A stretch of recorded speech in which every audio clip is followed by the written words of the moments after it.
ভোটারদের ভয় পাওয়ার কারণ নেই, সব বাহিনী সমন্বয় করে কাজ করলে সুন্দর নির্বাচন উপহার দেওয়া সম্ভব বলে মনে করেন সেনাবাহিনী প্রধান জেনারেল ওয়াকারুজ্জামান। গাজীপুরে জাতীয় সংসদ নির্বাচন নিয়ে সামরিক বেসামরিক কর্মকর্তাদের সাথে মতবিনিময়ে এসব কথাই বলেন তিনি। গাজীপুরে ত্রয়োদশ জাতীয় সংসদ নির্বাচনের প্রস্তুতি নিয়ে আইনশৃঙ্খলা বাহিনীর মতবিনিময়। এতে উপস্থিত সেনা, নৌ এবং বিমান বাহিনীর প্রধানরা ছিলেন, নির্বাচন সংশ্লিষ্ট বেসামরিক কর্মকর্তারাও। মতবিনিময়ে নির্বাচন শান্তিপূর্ণ, নিরপেক্ষ ও সুষ্ঠুভাবে সম্পূর্ণ করতে আন্তঃপ্রাতিষ্ঠানিক সমন্বয় এবং সামগ্রিক নিরাপত্তা ব্যবস্থা নিয়ে আলোচনা হয়। বিমান ও নৌবাহিনীর প্রধানরা বলেন, স্বচ্ছ নির্বাচন আয়োজনে বদ্ধপরিকর তারা। আহ্বান জানান সামাজিক যোগাযোগ মাধ্যমে কৃত্রিম বুদ্ধিমত্তার অপব্যবহার নিয়ে সতর্ক থাকার। যদি কোথাও প্রয়োজন পড়ে আমাদের air transportation, casualty evacuation, medical evacuation করার জন্য আমরা সবসময় প্রস্তুত থাকছি।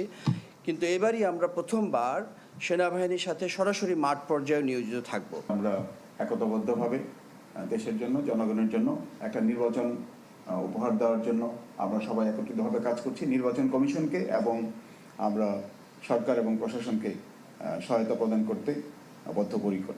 আপনাদের সহায়তার জন্য সেনাবাহিনী প্রধান জেনারেল ওয়াকারুজ্জামান বলেন, সংসদ নির্বাচন ও গণভোট ঘিরে সব বাহিনী সমন্বয়ে কাজ করবে। ভয়ের কোনো কারণ নেই ভোটারদের। নিরাপত্তা নিশ্চিতের কথা বলেন ধর্মীয় সংখ্যালঘুদের। সমন্বয়টা যদি সুন্দরভাবে করা যায়, অবশ্যই নির্বাচন করাটা অত্যন্ত সহজ হবে বলে আমি মনে করি। এখানে সশস্ত্র বাহিনীর দায়িত্ব দেওয়া হয়েছে মোবাইল স্ট্রাইকিং ফোর্স, এবং বলা হয়েছে যে পোলিং স্টেশনের আঙিনা পর্যন্ত যেতে পারবো। But what ever it is, যখন আপনাদের যদি যে কোনো প্রয়োজন হয়, যে কোনো জায়গায় আমরা যাব আপনাদের সহায়তার জন্য।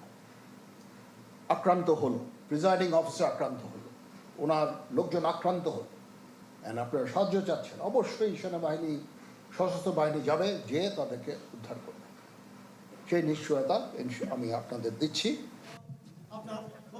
পরে তিন বাহিনীর প্রধানরা in aid to the civil পাওয়ারের আওতায় মোতায়েন করা সশস্ত্র বাহিনীর সদস্যদের কার্যক্রম সরেজমিনে পর্যবেক্ষণ করেন, দেন প্রয়োজনীয় দিক নির্দেশনা। সজল সাইক, চ্যানেল 24, গাজীপুর।